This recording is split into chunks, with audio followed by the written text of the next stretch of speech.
He was responsible for Diddy's day-to-day life, so he is able to provide a lot of information about what that life was like. He goes into detail on extensive use. About the allegations against Diddy, people had a lot of things to say about him. Do you think that there's any truth to it? What are your thoughts on it? No, I don't know all that. Okay. I don't know all that. The world of glamour, power, and influence has always swirled around Sean Diddy Combs, a man who built an empire from nothing and became a cultural icon. But now, that empire is crumbling under the weight of allegations so disturbing they threaten to overshadow every record deal, every business venture, and every accolade. This time, the spotlight isn't just on Diddy. It's on the entire Combs family, particularly his mother, Janice Combs, who is emerging as a central and highly controversial figure in a growing web of accusations. The revelations feel like a ticking time bomb, each new detail adding fuel to a scandal that is rapidly spiraling out of control. Bro, when y'all look at this thing and saying force, y'all think this that he probably threatened to beat her, threatened to do something like that. That ain't what force is.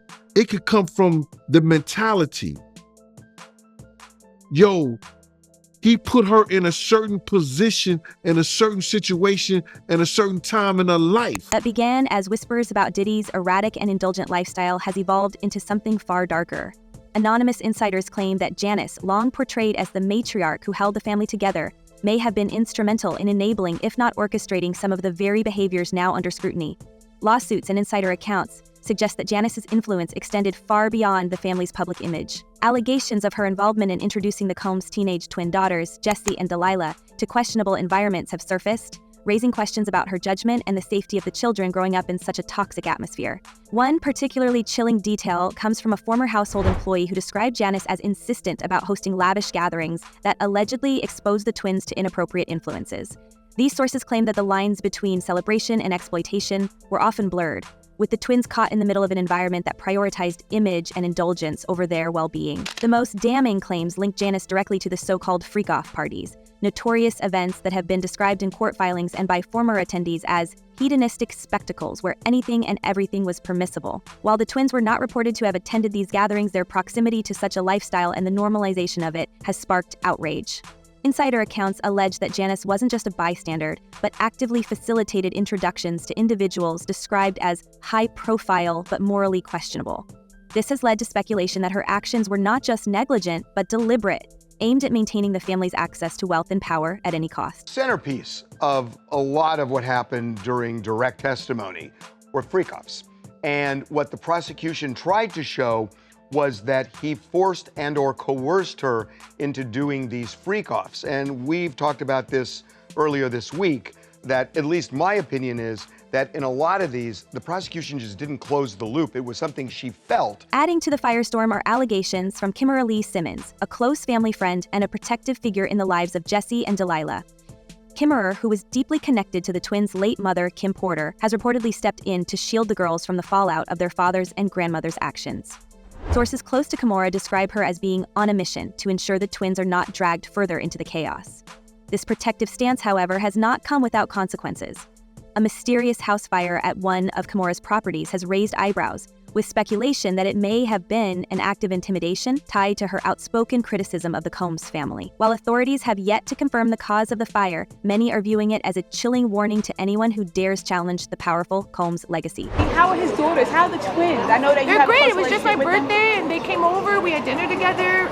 Jessie and Delilah, yeah. The legal landscape surrounding the Combs family is equally damning. Diddy himself is currently facing charges of racketeering, human trafficking, and transportation to engage in prostitution, with accusations spanning decades.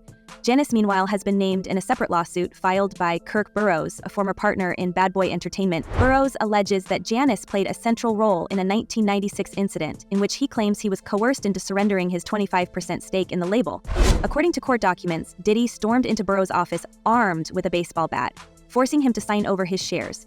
Burroughs alleges that the shares were later transferred to Janice, who he accuses of masterminding the scheme from behind the scenes. Burroughs is now homeless and claims the Combs family systematically blacklisted him, ensuring he would never recover financially or professionally. Do I think, yeah. Every man possibly is capable. I think he's very capable of doing it. It's in his character. That's who he is. That's what comes with power. That's what comes with arrogance. That's what comes with, what makes him, power. That's just the Selfishness would make you be like that. The allegations against Diddy and his inner circle don't stop with Kirk Burroughs. Over the years, a growing list of individuals has come forward with claims of mistreatment, coercion, and exploitation. Liza Gardner, for instance, filed a lawsuit under New York's Adult Survivors Act, alleging that she was manipulated into an inappropriate relationship with Diddy during the early 1990s. According to court documents, Gardner was just a teenager when she met Diddy at a music industry event. What began as an innocent interaction allegedly escalated into a traumatic encounter that left her deeply scarred. Gardner's lawsuit highlights a troubling pattern: Diddy's purported use of his position of power to lure young individuals into vulnerable situations. Her claim is just one of many, painting a broader picture of alleged abuses that span decades. Another victim, identified only as Jane Doe in legal filings, provided a chilling account of an incident in the early 2000s. According to her lawsuit, she was flown to New York under the guise of a professional opportunity, only to find herself ensnared in what she described as a night of manipulation and coercion. Her story matches similar accounts from others who allege that Diddy and his associates operated with near impunity, using their influence to silence dissent and maintain control. Legal experts have noted that the consistent themes across these allegations suggest a systemic issue rather than isolated incidents, underscoring the severity of the claims against Diddy and those around him. So Diddy, after the Cassie lawsuit, gets hit with a bunch of lawsuits, and then ultimately the raids, and then this criminal case. Perhaps most disturbing are the accusations involving individuals who were allegedly underage at the time of their interactions with Diddy or his affiliates.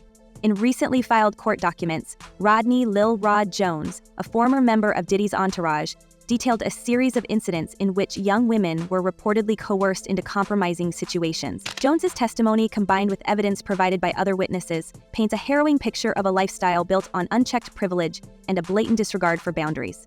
These accounts have only intensified calls for accountability, with advocates demanding a comprehensive investigation not only into Diddy's actions, but also into the industry structures that allowed such behavior to persist for so long. But perhaps the most unsettling aspect of this saga is the growing mountain of evidence tying the Combs family to behaviors that go far beyond mere financial disputes.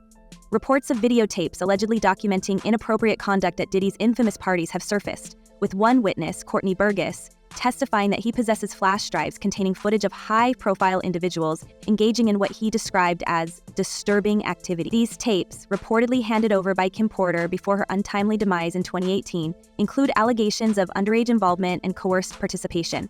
While the tapes have yet to be publicly disclosed, their mere existence has sent shockwaves through Hollywood and beyond, with prominent figures scrambling to distance themselves from the scandal. She saw no way out other than doing what he told her to do. He had mentally controlled her. It's like a pimp. Diddy had pimp potential. He had her mind messed up where it controlled her. The role of Kim Porter, the twins' late mother, looms large in this unfolding drama. Before her demise, Porter reportedly confided in friends about her concerns regarding the environment her children were being raised in. A manuscript of an unpublished memoir allegedly written by Porter has been cited in court filings as containing damning details about the Combs family's inner workings. The manuscript, titled Kim's Lost Words, A Journey for Justice from the Other Side, was briefly available on Amazon before being pulled, adding to the intrigue. While the Combs family has dismissed the memoir as fake, its contents have reignited questions about Porter's demise, which was officially ruled as caused by pneumonia, but has long been the subject of conspiracy theories. As the twins attempt to navigate their teenage years amidst this maelstrom, reports have emerged that they are seeking to distance themselves physically and emotionally. Sources claim that Jesse and Delilah, under the guidance of Kimora Lee and other trusted figures, are looking for a rental home in Los Angeles to escape their father's household. With everything, there's a lot going on, in They're the being household. fabulous, and I love them so much, and I have their back. I watch all their animals. They're juniors in high school. The public fascination with the Combs family has morphed into something darker, as each new revelation adds another layer to an already sprawling scandal. From lawsuits and leaked tapes to whispered conspiracies and mysterious fires, the story of Diddy and Janice Combs is no longer just about a family in crisis. It's about the systemic abuse of power, the cost of unchecked ambition, and the collateral damage inflicted on the most vulnerable. With the trial dates looming and new allegations surfacing almost daily, the world waits to see whether justice will finally catch up to one of the most powerful families in entertainment and what other secrets might be revealed along the way. As the layers of this scandal unfold, it becomes impossible to ignore the deeper, more sinister implications of the Combs family drama. What we are witnessing is not just a family in turmoil, but a decades-long pattern of behavior that seems to have infected every corner of their lives. To truly understand how we got here, we have to go back to the beginning, to the rise of Sean Diddy Combs and the foundation of his empire, because it's here, in the early days of his career, that the seeds of this chaos were planted. The story begins in the 1990s, with a meteoric rise of bad boy entertainment. On the surface, it was a tale of ambition and grit, of a young man from Harlem turning his dreams into a global phenomenon. But behind the platinum records and flashy parties, there was always another narrative, one of power plays, betrayal, and whispers of intimidation. Kirk Burrows, the co-founder of Bad Boy, has become a key figure in the unraveling of this saga. Burrows alleges that in 1996 he was coerced into signing away his 25% stake in the label under threat of violence. Diddy's lawyer and an infamous baseball bat were reportedly involved in the confrontation. The shares, according to court documents, ended up in the hands of Janice Combs, who Burrows now accuses of masterminding the entire scheme from the shadows. And I know you said he explained all of the items that were involved in these Wild King nights. Did he mention who would participate as well? A lot of them were unknown to him. He did mention that a lot of the women were very, very young as 20, not underage, but certainly. What's even more chilling is the ripple effect this alleged betrayal had on Burrows' life. Once a man at the center of one of the most successful record labels in history, he now claims to be homeless, living in shelters across New York City. He has described being systematically blacklisted by the Combs family, cut off from the industry and left to fend for himself. If true, this paints a picture of a family willing to go to extraordinary lengths to protect their power and influence, no matter the collateral damage. But the story doesn't stop there. The shadow of Kim Porter, Diddy's late partner and the mother of 3 of his children, looms large over this scandal. Her untimely passing in 2018 was officially attributed to pneumonia, but rumors have swirled for years about the circumstances surrounding her final days.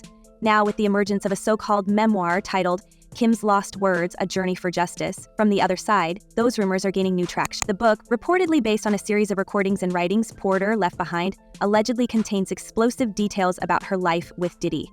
Among the most shocking claims are accusations of physical and emotional mistreatment, as well as assertions that she was aware of and deeply troubled by the events that unfolded at Diddy's infamous parties. The question is he a criminal? Is he basically akin to a mob boss running several criminal enterprises?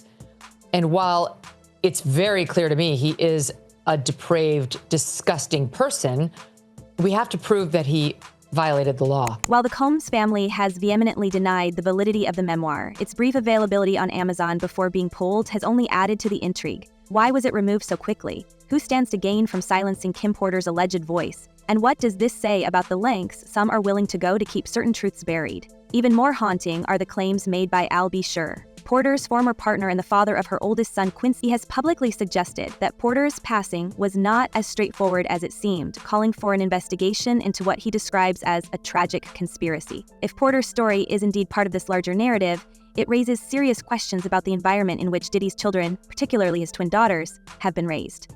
With allegations of questionable gatherings and inappropriate influences swirling around the family, it's no wonder that Jesse and Delilah are reportedly seeking to distance themselves. Sources close to the twins have revealed that they are looking for a rental home in Los Angeles, guided by Kimora Lee Simmons, who has taken on a quasi-guardian role in their lives. Kimora's connection to their late mother and her outspoken criticism of the Combs family's actions make her involvement all the more significant.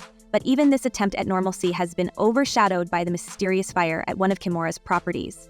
An incident many believe was meant to send a message. Person that really put their hands on women really is men who have feminine traits. So, it really takes a coward to put his hands on a woman. So, a man is so strong enough, we can just walk away. You can do, it's so many different things that you can do other than get upset, put your hands on a woman. But that comes from a man who's not quite a grown man. And then there are the tapes. Courtney Burgess, a former associate who has become a key witness in the federal case against Diddy, has testified about the existence of flash drives containing footage from the mogul's notorious parties. These tapes reportedly show high-profile individuals engaging in deeply troubling behavior, some of which allegedly involves underage participants.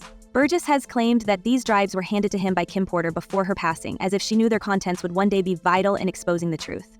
The implications are staggering. If these tapes are proven authentic and admissible in court, they could not only seal Diddy's fate, but also implicate others in his circle. For now, the Combs family remains defiant in the face of mounting evidence and public scrutiny. Janice Combs has continued to defend her son, releasing statements that portray him as a victim of a calculated smear campaign. She has described the allegations as a public lynching and urged people not to rush to judgment. But even her most ardent supporters are finding it increasingly difficult to reconcile her words with the growing body of evidence. The lawsuits, the insider accounts, the tapes, the memoir, it's all starting to feel like an avalanche that no amount of denial can stop. They saw evidence in the case. They immediately honed in on racketeering and they started saying, why is this racketeering with one guy? And they're charging this one guy. They had a real problem with that. They did not have a problem with the Mann Act. They found him guilty on the Mann Act. And they hung 6 to 6 on racketeering. As we piece together this tangled web of allegations, one thing is clear. This is a story about more than just one man. It's about a culture of excess and entitlement that allowed these behaviors to go unchecked for years. It's about the people who were complicit, the victims who were silenced, and the children who are now left to navigate the wreckage. The Combs family's legacy is being rewritten in real time, and it's not the triumphant tale they once sold to the world. So what happens next? Will the tapes be released? And if so, who else will they implicate? Will Kirk Burroughs finally get his day in court, or will he remain another casualty of the Combs empire? And what about Jesse and Delilah? Can they break free from the shadow of their father's notoriety and carve out a life of their own? These are the questions we're left with as this story continues to unfold, each revelation more shocking than the last. One thing is certain, the truth has a way of coming out, no matter how deeply it's buried, and when it does, it won't just be the Combs family facing the consequences. It will be an entire industry reckoning with its darkest secrets. What do you think? Is this the beginning of the end for one of the most powerful families in entertainment, or just another chapter in their never-ending saga? Let us know your thoughts.